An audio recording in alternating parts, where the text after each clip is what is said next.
मध्य प्रदेश के छिंदवाड़ा और बैतूल में हुई जहरीले कफ सिरप कोल्ड ड्रिफ्ट से बच्चों की मौत के मामले में अब प्रदेश अध्यक्ष जीतू पटवारी ने देश के प्रधानमंत्री और केंद्रीय स्वास्थ्य मंत्री पर हमला बोला है। उन्होंने कहा कि मध्य प्रदेश में इतने बच्चों की मौत हो गई और देश के प्रधानमंत्री और केंद्रीय स्वास्थ्य मंत्री मौन क्यों हैं। उन्होंने कहा कि ये सारे लोग इन बच्चों की मौत में शामिल हैं। सुनिए जीतू पटवारी का ये बयान। जब 3/9 को बच्चे की पहली मौत हुई, इस बीच में जब ये रिपोर्ट आई, जब तक 8 बच्चों की मौत हो गई थी। इस बीच में किसी भी बच्चे का पोस्टमार्टम नहीं कराया, उसके बाद भी नहीं कराया, उसके पहले भी नहीं कराया।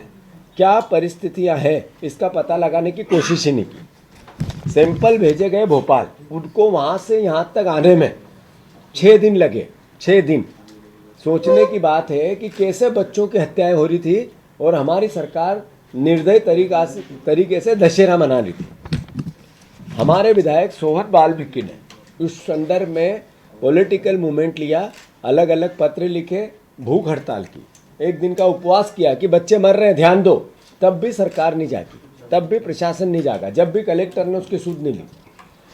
थर्ड, जो 6 अक्टूबर छिंदवाड़ा में पालकों से जब मैं 6 अक्टूबर के दिन मिलने गया, मैंने कार्यक्रम जारी किया 5 अक्टूबर को। आनन फानन मुख्यमंत्री जी ने रात को 12 बजे के बाद अपना जबलपुर का दौरा कैंसिल किया और छिंदवाड़ा का दौरा बनाया। धन्यवाद, उनकी सिंसियरिटी दिखी कि उन्होंने गंभीरता दिखी कि मुख्यमंत्री ने कार्यक्रम रद्द कर दिए और वो आए हैं। पर उससे पहले वो घूम रहे थे आसाम में, हाथियों के बीच में वो पूजा पाठ कर रहे थे। वही मुख्यमंत्री जी जंगलों में अलग अलग जंगल रिसोर्ट्स देख रहे थे, जो भी समझ ले, मैं उसमें नहीं जाना चाहता छोटे। उसी बीच में स्वास्थ्य मंत्री कहाँ गायब थे पता ही नहीं, एक दिन भी नहीं गए, न कोई मीटिंग हुई, न कभी स्वास्थ्य विभाग का कोई गंभीर इस पर प्रयास दिखा, न कोई ऐसी मीटिंग जिससे कि एकदम इमरजेंसी बुलाई गई हो। ऐसे विभागीय अधिकारियों की कोई मीटिंग की भी जानकारी कहीं भी नहीं मिली। जब तक 16 बच्चे मरे तब तक की बात है। मैं गया था उस दिन, 16 बच्चों की मौत हो गई। 6 तारीख के दिन 16 बच्चों की मौत हो गई। जब मैं छिंदवाड़ा पहुंचा तो मैंने पूछा प्रभारी मंत्री आए क्या? आज तक नहीं गए। मैंने पूछा स्वास्थ्य मंत्री गए क्या? एक दिन नहीं गए। पीएस स्वास्थ्य आए क्या? एक दिन नहीं आए। पीएस कोई स्वास्थ्य विभाग का भोपाल से अधिकारी जबलपुर आया क्या? एक का भी रिकॉर्ड नहीं है, सिंगल एक का भी रिकॉर्ड नहीं है। तो इस सरकार ने कैसे हत्या की बच्चों की, ये मैं आपको बताना चाहता हूँ। ये कोई एक्सीडेंट है ही नहीं, ये अपने आप होने वाली कोई किसी अनभिज्ञता से मौत नहीं हुई। सरकार ने अपनी लापरवाही के कारण बच्चों की गैर इरादतन हत्या कर दी। ये बात इसलिए कहना पड़ रही है कि जब मैंने मुख्यमंत्री जी से छिंदवाड़ा में कहा कि मुख्यमंत्री जी आप आए हो, जो बच्चे मर गए उनके माता पिता को आप संवेदनाएं देते हो, धन्यवाद, आप गंभीर हुए, जागे आप। पर जो बच्चे आज नागपुर में भर्ती है उनको अच्छा इलाज मिले, इसके लिए आप नागपुर जाओ, मेरा वक्तव्य है। आप टीवी पे देख लेना, मैं उनसे आग्रह किया मैंने। मुख्यमंत्री जी नागपुर नहीं गए। मुख्यमंत्री जी, मैं नागपुर गया, मैंने अभिभावकों से मिला, उनने सब ने जो वेदना की मैंने सोशल मीडिया पे डाली थी, उनने कहा हमें सही इलाज दो, हमें मशीनें दो, हमें जहाँ भी सबसे बेस्ट हो सकता है वो करो, हमें 50,000 रुपये रोज़ लग रहे हैं तो हमारी मदद करें, सरकार करे। सरकार नहीं जागी। फिर 3 दिन बाद स्वास्थ्य मंत्री नागपुर गए, फिर उन्होंने कहा हम सारा खर्चा उठाएंगे। मैंने मुख्यमंत्री जी अब 2 दिन पहले, जब फिर इस बीच में 4-5 बच्चे की मौत हो गई, 16 से जो आंकड़ा था वो चला गया 22 बच्चों पे।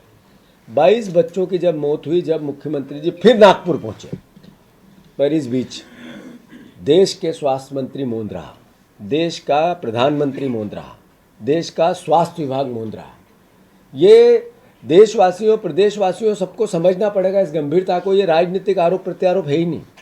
ये देश, आपके परिवार के में कोई छोटा 2 साल का बच्चा, उसकी तरफ देखो आप लोग, अपने रिश्तेदारी में अपने बेटे की, अपना पोता, अपना नाती, उसके तरफ देखो, वो कैसा खिलखिला रहा है। ऐसे ही बच्चे खिलखिला रहे थे और इलाज कराते कराते सिरप के माध्यम से उनको जहर दे दिया, और जहर देने वाले कोई और नहीं थे, हमारी सरकार के लोग थे।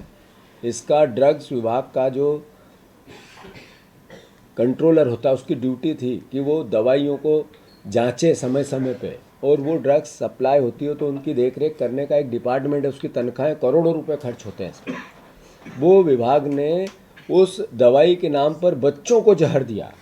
इस बीच में पिछले 3 साल से फिर एक नई बात मैं अब आपको बताना चाहता हूँ। नर्मदा केयर अस्पताल छतरपुर का एकमात्र सर्व सुविधा युक्त अस्पताल, जहां 24 घंटे मिलती है आपातकालीन और नियमित चिकित्सा सेवाएं। कुशल और अनुभवी डॉक्टरों की सबसे बड़ी टीम जो करती है आपकी कंप्लीट केयर।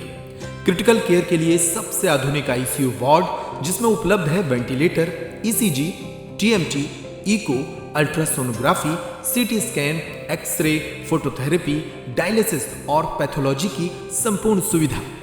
मानवीय चिकित्सा मूल्यों पर आधारित सभी प्रकार के ऑपरेशन का लाभ पाएं।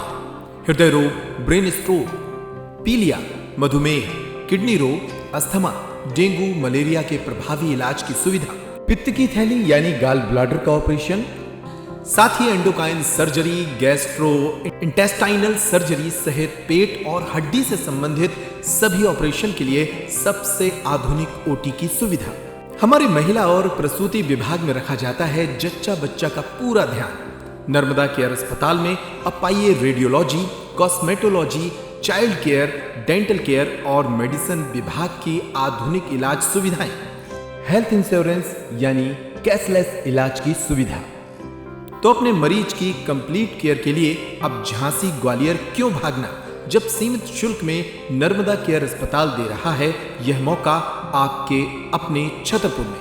हमारा पता है नर्मदा केयर अस्पताल LIC के सामने, जवाहर रोड, छतरपुर। हमें फोन करें 9039025934।